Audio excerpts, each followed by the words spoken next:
Selamat siang bagi yang di timur. Ya, shalom, Tuhan memberkati kita semua.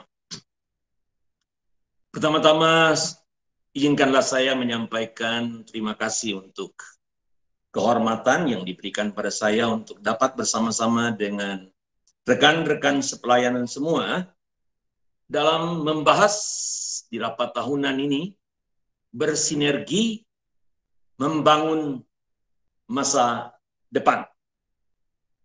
Nah, ayat yang diberikan pada saya adalah 1 Korintus pasal yang ke-12 ayat 1 sampai 31. Yang saya percaya sudah sangat familiar bagi kita semua. Sudah sangat terbiasa kita mendengarnya.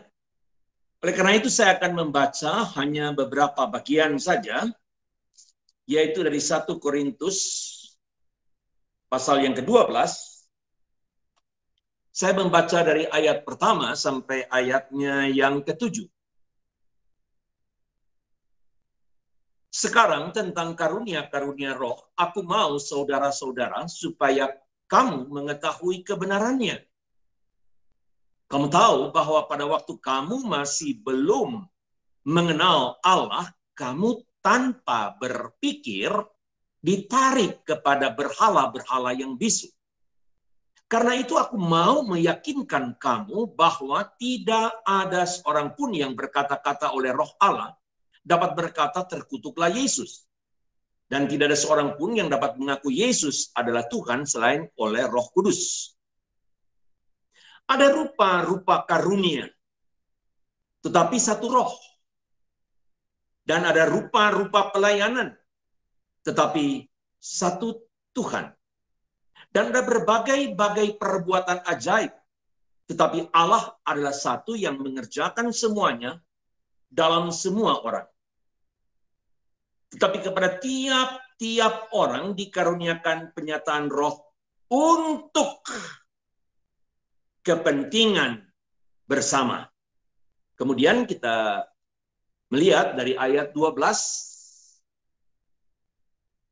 sampai 14, karena sama seperti tubuh itu satu dan anggota-anggotanya banyak, dan segala anggota itu sekalipun banyak merupakan satu tubuh, demikian pula Kristus. Sebab dalam satu roh kita semua, baik orang Yahudi maupun orang Yunani, baik budak maupun orang merdeka, telah dibaptis menjadi satu tubuh, dan kita semua diberi minum dari satu roh. Karena tubuh juga tidak terdiri dari satu anggota, tetapi atas banyak anggota. Kemudian kita lihat dari ayat yang ke-25.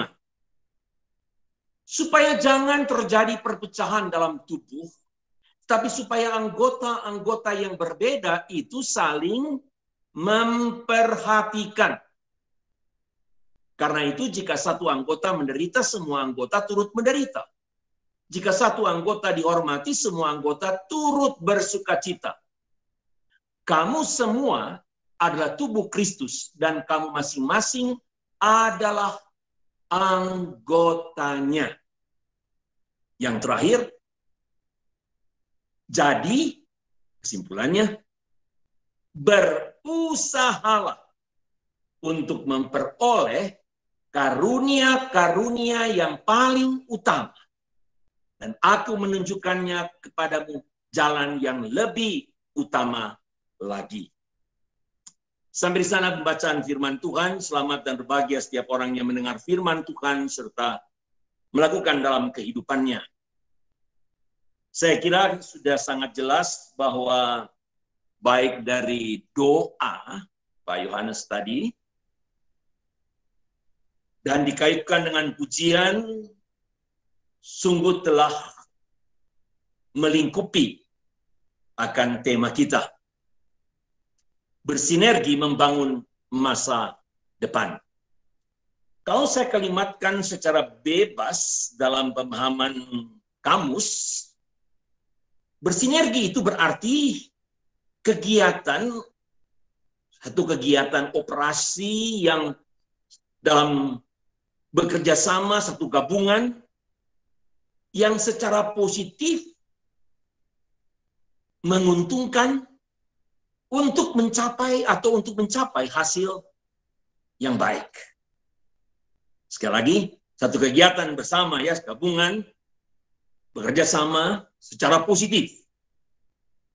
Dengan satu goal yang jelas adalah untuk sesuatu yang baik. Ya.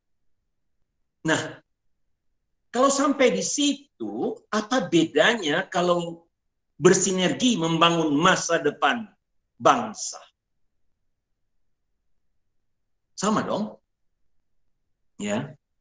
Yaitu bahwa kita semua sebagai bangsa Indonesia, apalagi dalam kaitan dengan hangatnya memperingati kemerdekaan dalam situasi pandemi ini, yaitu kita dipanggil untuk bersinergi juga membangun masa depan Indonesia.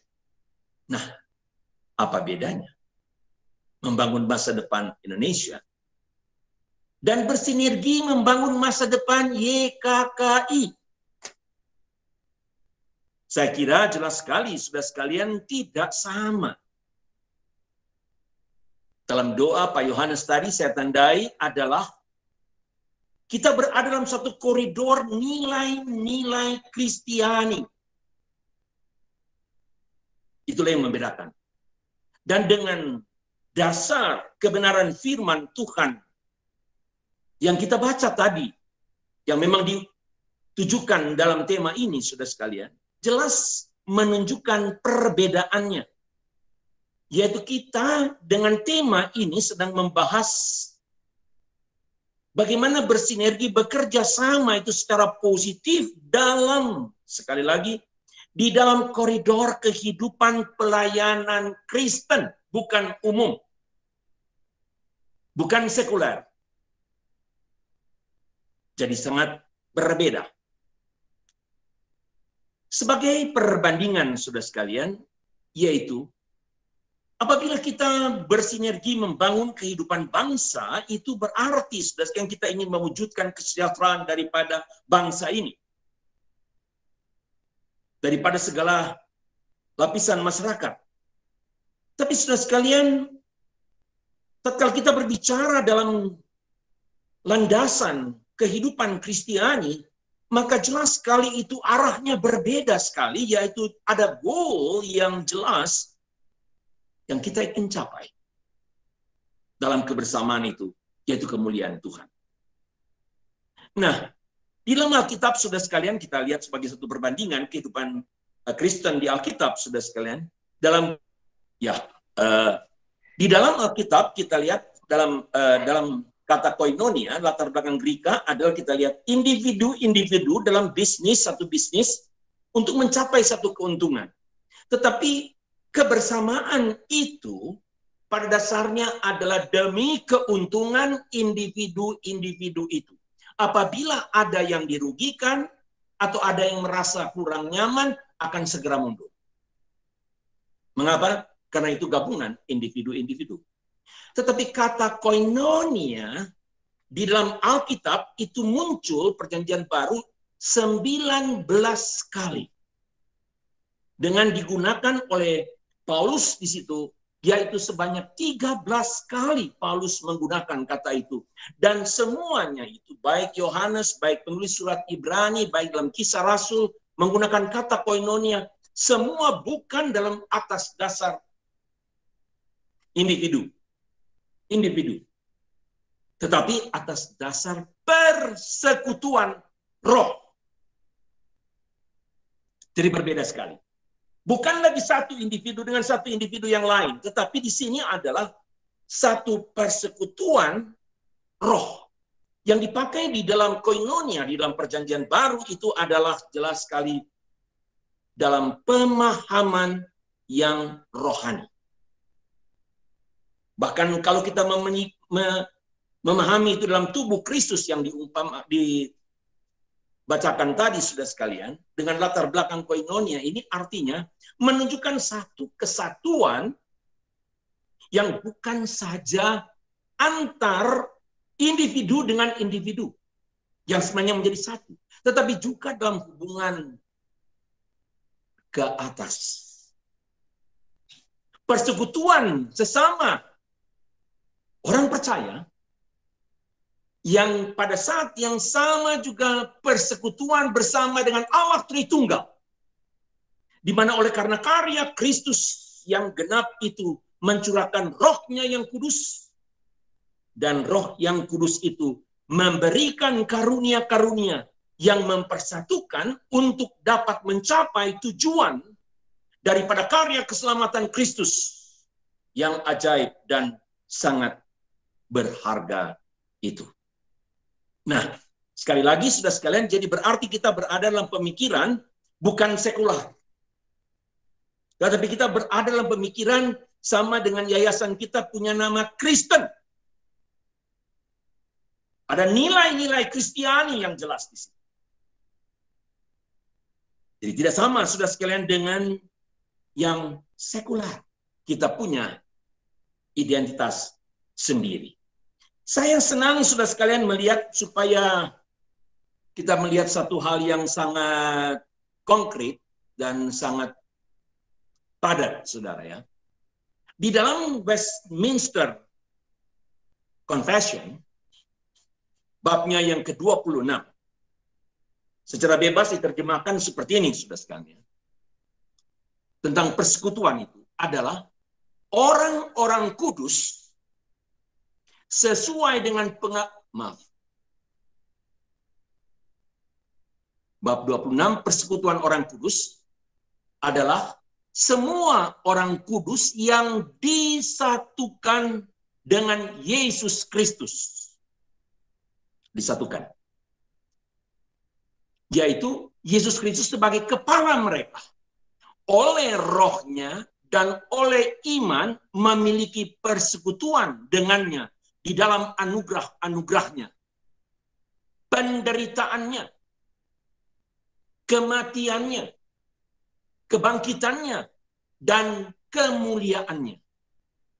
Dan dengan disatukannya satu orang kudus dengan orang kudus lainnya di dalam kasih, mereka memiliki persekutuan dalam karunia-karunia dan anugerah-anugerah masing-masing, dan diwajibkan untuk melaksanakan kewajiban-kewajiban tertentu, baik umum maupun pribadi yang berguna bagi kebaikan semua orang kudus, baik dalam hal rohani maupun jasmani mereka. Nah, saudara sekalian, di sini dengan jelas sekali kita melihat sebenarnya apa yang kita bahas tadi, sehingga tidak perlu dengan detail kita bicara tentang tangan dan kaki dan seterusnya, saudara. Tapi di sini dengan jelas telah mengkonkretkan dalam pengakuan Westminster ini, yaitu persekutuan orang kudus itu bagaimana dalam persekutuan yang secara vertikal dan horizontal. Apabila kita membawa nama persekutuan orang kudus, kita membawa nama kita bersekutu bersama-sama dalam melayani, saudara sekalian, kita membawa nama Tuhan dengan kemuliaan dan kesucian. Maka alangkah celakanya kalau kita menodai dengan segala kefasikan dan dosa di dalam institusi yang di dalamnya Yesus Kristus adalah sebagai kepala gereja. Lebih baik tidak memakai nama Kristen daripada ada hal-hal yang tidak berkenan kepada Tuhan di dalamnya. Karena itu persekutuan. Pada waktu kita berkata bersinergi, itu berarti kita bersinergi sebagai kawan sepelayanan dengan Allah, kawan sekerja Allah. Dan menjadi kawan sekerja Allah itu berarti, saudara sekalian, bukan main-main. Bagaimana kita menjadi partner daripada Allah sementara kita melakukan dosa di dalam pelayanan kita. Yang seharusnya adalah justru kita dikatakan di sana, dalam seluruh persekutuan itu kita mempunyai kewajiban yang berguna bagi seluruh kebaikan orang-orang kudus. Sebagaimana Roh Kudus yang sudah melengkapi kita di dalam segala yang dibutuhkan untuk kemuliaan Allah. Nah, saudara sekalian, Dalam pembacaan kita tadi, permulaannya disebutkan.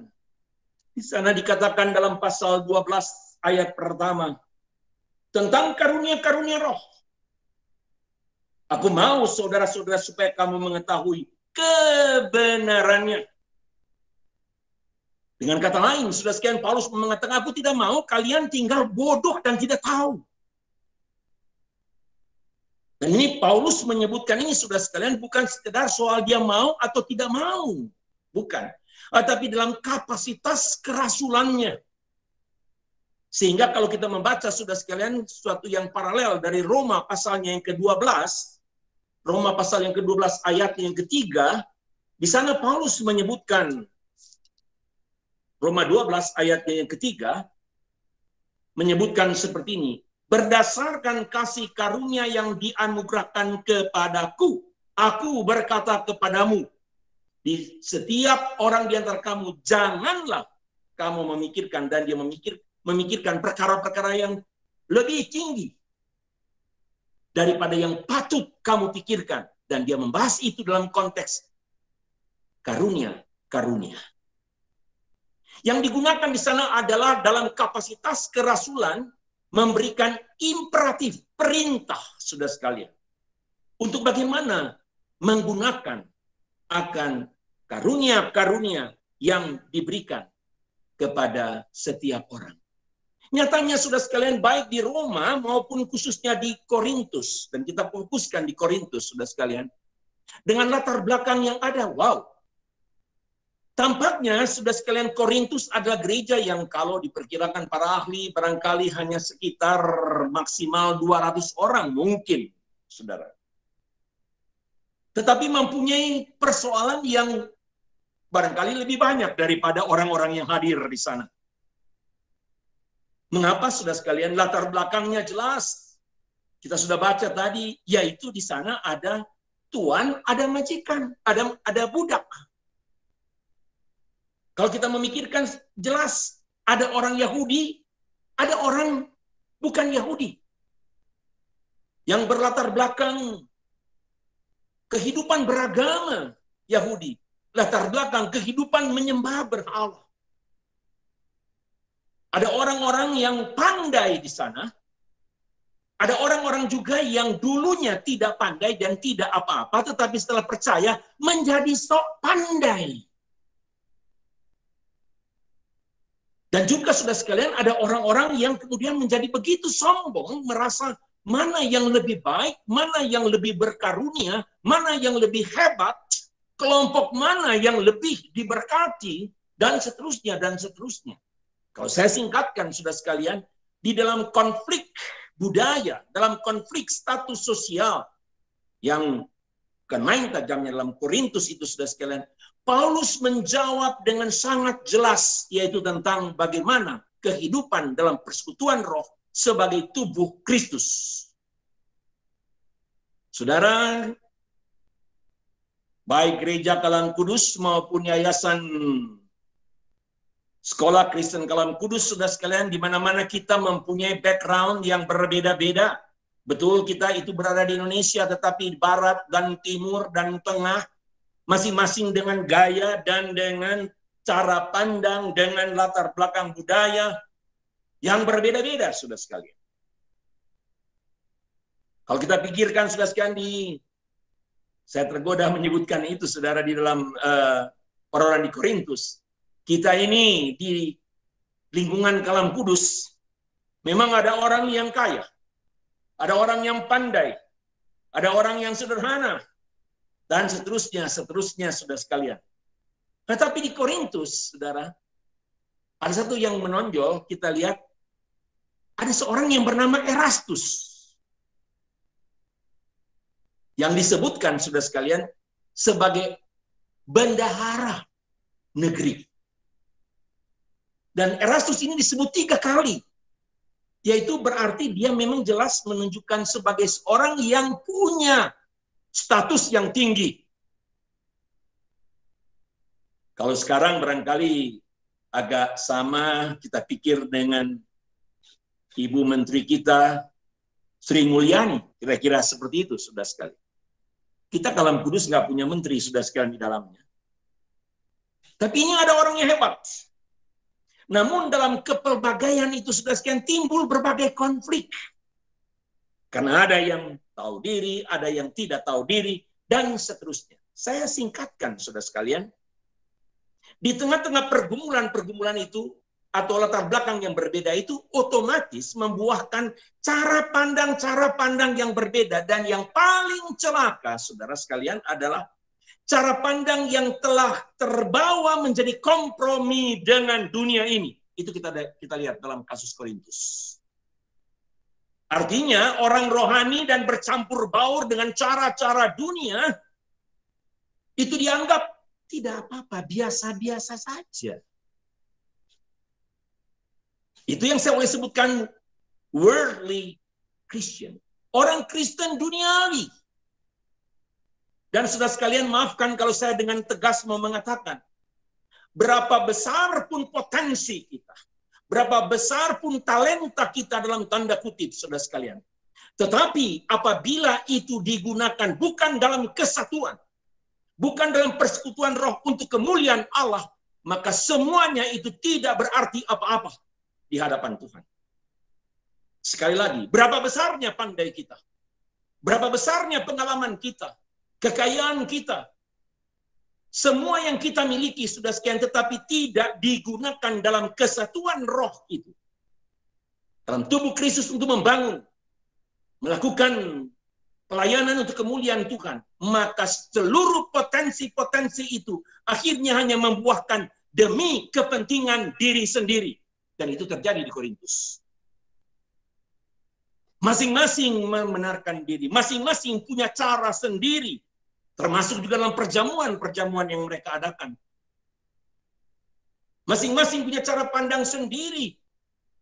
Di mana kemudian bisa merendahkan yang lain antara bos dan yang bawahan. Dan seterusnya, saudara. Kalau saya boleh aplikasikan di dalam kehidupan kita, saudara sekalian, bukankah itu sangat berbahaya dalam institusi kita? Kalau masuk pemikiran-pemikiran yang seperti itu. Orang rohani. Betul. Tapi perhatikan, Paulus katakan, aku tidak mau kamu itu menjadi bodoh dan tidak tahu. Kenapa? Karena mereka punya latar belakang duniawi. Menyembah berhala. Mereka tidak mengerti soal-soal rohani. Dan kalau kita yang dulu juga bukan orang rohani. Kalau kita dulu bukan orang percaya. Jelas kita bukan. Orang berdosa. Setelah kita menjadi percaya dan kemudian kita melakukan praktek-praktek kehidupan duniawi ini di dalam institusi yang dengan slogan persekutuan orang kudus, alangkah celakanya. Kita mempraktekkan semua cara-cara dunia di dalam tubuh Kristus. Itu sesuatu yang sangat-sangat berbahaya dan memprihatinkan, saudara sekalian. Dalam seluruh kasus Korintus, saudara sekalian, kita mendapatkan yaitu kasus-kasus yang soal orang yang dengan sombong, orang yang mementingkan diri sendiri, dan seterusnya, saudara. Tidak diterjemahkan dengan hal-hal yang lebih praktis lain. Tapi bukankah, saudara sekalian, dalam institusi-institusi Kristen, yang saya harap tidak berlaku, sekali lagi saya berharap tidak berlaku dalam Yayasan Kristen Kalam Kudus Indonesia, adanya rekening-rekening siluman. Di mana integritas? Nama Kristen tetapi ada penyelewengan-penyelewengan, korupsi-korupsi di dalam pelayanan. Apakah itu dapat disebutkan bersinergi? Apakah itu dapat dikatakan kita sebagai tubuh Kristus kalau kita dicemari dengan korupsi, dengan kepentingan diri, dengan rekening-rekening siluman? Apakah itu, saudara sekalian, yang dapat disebutkan? Mari kita bersinergi. Sekali lagi, maafkan, saudara sekalian, saya harap itu tidak berlaku di dalam diri Yayasan Kalam Kudus Indonesia. Tapi kalau itu ada, kita perlu bertobat untuk bersinergi dalam kesucian, dalam integritas. Karena kita bersama-sama, bukan saja dengan manusia, tapi bersama dalam satu persekutuan dengan Tuhan. Maka perlu kita bereskan, saudara sekalian. Ada, sudah sekalian, saya dengar dalam sejarah kalam kudus yang saya tahu dari awal, ada yang merasa begitu merasa memiliki, sehingga kepunyaan organisasi dianggap milik pribadi. Bukan kepunyaan bersama, tetapi adalah kepunyaan pribadi. Sehingga itu sebabnya saya katakan timbul rekening-rekening siluman dengan nama pribadi. Apakah itu sudah sekalian memuliakan Tuhan, pelayanan yang memuliakan Tuhan? Kita perlu sudah sekalian merendahkan diri di masa pandemi ini. Tuhan sedang mengajar keras kepada gerejanya, kepada institusi-institusi Kristen, kepada kita orang-orang percaya. Supaya kita bukan sudah sekalian melakukan kehidupan dengan latar belakang seperti di Korintus itu. Tapi kita dengan sungguh-sungguh untuk kemuliaan Tuhan. Saya sudah sekalian, dengan waktu yang sudah mepet diberikan pada saya dalam 30 menit, maka saya menyimpulkan sudah sekalian. Di dalam ayatnya yang kita baca tadi, dalam 1 Korintus pasal yang ke-12, Paulus mengatakan di sana, dengan satu kesimpulan yang kuat, jadi berusahalah untuk memperoleh karunia-karunia yang paling utama. Apa itu, sudah sekali? Pada waktu Paulus mengatakan untuk betul-betul mempunyai suatu, dalam terjemahan yang kita secara umum katakan ini satu perintah, yaitu suatu desires, satu keinginan yang diusahakan dengan berkobar-kobar. Paulus mengatakan demikian. Jadi dengan seluruh kelengkapan dalam tubuh Kristus yang diberikan oleh roh itu, dengan kehadiran Kristus di dalamnya, sudah sekalian, Paulus mengatakan, usahakanlah dengan berkobar-kobar, dengan keinginan yang luar biasa, ya. Untuk apa? Mencari apa yang dikatakan karunia-karunia yang paling utama. Apa itu karunia-karunia yang paling utama, sudah sekalian? Banyak orang segera melihat bahwa itu adalah dalam soal kasih pada pasal 13. Tapi sebenarnya bukan sekedar itu saja. Sekali lagi, bukan sekedar itu saja. Apa yang Paulus maksudkan, sudah sekalian, diusahakan dengan keinginan-keinginan adalah bagaimana kita menerima dengan satu pandangan betapa berharganya karunia-karunia yang telah diberikan kepada kita. Betapa berharganya karya keselamatan yang telah diberikan kepada kita. Sehingga, sudah sekalian, kita mempunyai keinginan yang berkobar-kobar. Untuk apa? Untuk menggunakan karunia-karunia itu demi kemuliaan Allah.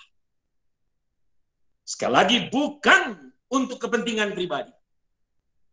Tetapi karunia-karunia itu yang begitu precious, yang didasarkan kepada karya anak domba Allah, yang telah membeli dengan harga yang mahal, kita menjadi tebusan anak domba Allah itu. Maka kita menggunakan karunia-karunia yang diberikan kepada kita itu dengan pas, dengan tepat. Bukan dengan kesombongan. Kenapa? Namanya cuma anugerah. Karunia-karunia itu diberikan, bukan, sudah sekalian, sesuatu yang kita dapat banggakan. Tetapi dapat sesuatu yang kita dapat hargai, bukan banggakan. Apalagi dengan kesombongan dan menganggap diri lebih baik daripada yang lain. Itulah yang Paulus katakan, kejar, usahakan itu. Artinya, kalau sesuatu yang betul-betul berharga, kita usahakan, sudah sekalian. Kalau kita anggap karunia itu begitu bernilai, persekutuan dalam tubuh Kristus itu begitu bernilai, kita usahakan betul-betul terwujud. Dengan cara masing-masing kita saling melayani, masing-masing kita saling mendorong, mendukung satu dengan yang lain untuk kemuliaan Allah sesuai dengan tujuan Yesus Kristus membentuk tubuh Kristus, yaitu saudara dan saya, orang-orang percaya. Dan semua itu sudah sekalian adalah dilakukan, barulah kita lihat, dilakukan dengan dasar kasih. Yang saya tidak akan mengatakan sudah sekalian sesuatu yang secara satu demi satu, tetapi jelas sekali dikatakan kasih itu ia tidak memegahkan diri dan tidak sombong. Itu maksudnya daripada apa yang dimaksudkan dengan karunia itu. Tidak melakukan yang tidak sopan dan tidak mencari keuntungan diri sendiri. Inilah merupakan bahaya. Paling tidak dua hal ini saya sebutkan. Sesuai dengan konteks Roma pasal yang ke-12 itu. Adalah kesombongan. Yang akhirnya berujung pada kepentingan diri.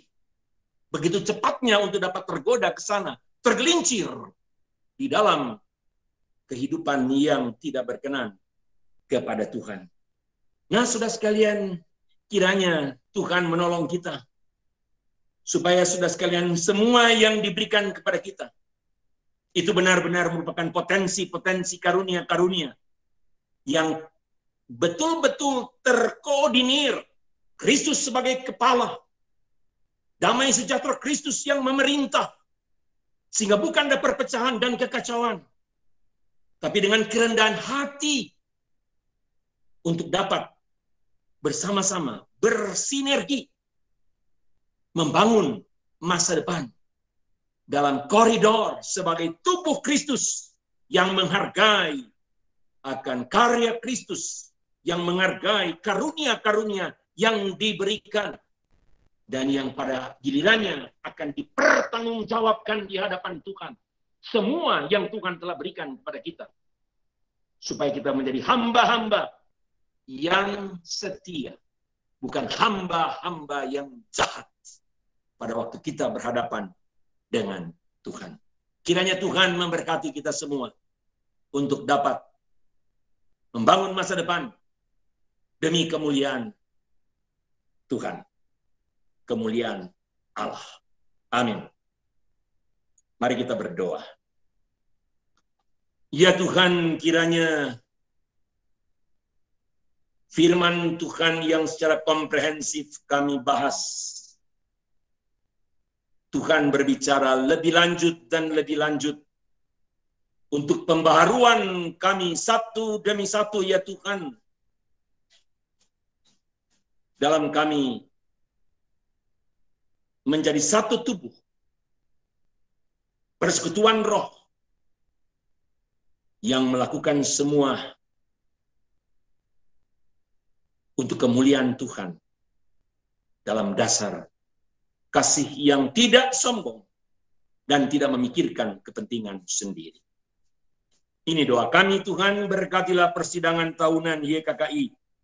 Berkatilah rekan-rekan semua ya Tuhan, supaya dengan kejujuran, keterbukaan, rela untuk dikritik, diberi masukan, rela untuk saling membangun, agar supaya kerinduan bersinergi membangun masa depan YKKI benar-benar terwujud di dalam nilai-nilai Kristiani yang memuliakan Allah. Di dalam nama Tuhan Yesus kami berdoa dan bersyukur. Amin. Selamat makan siang. Oke. Jadi live dulu ya. Ya, live. Ya. Nanti linknya berbeda ya, bukan link yang ya. Ya. Oke, makan dulu. Yuk. Ya.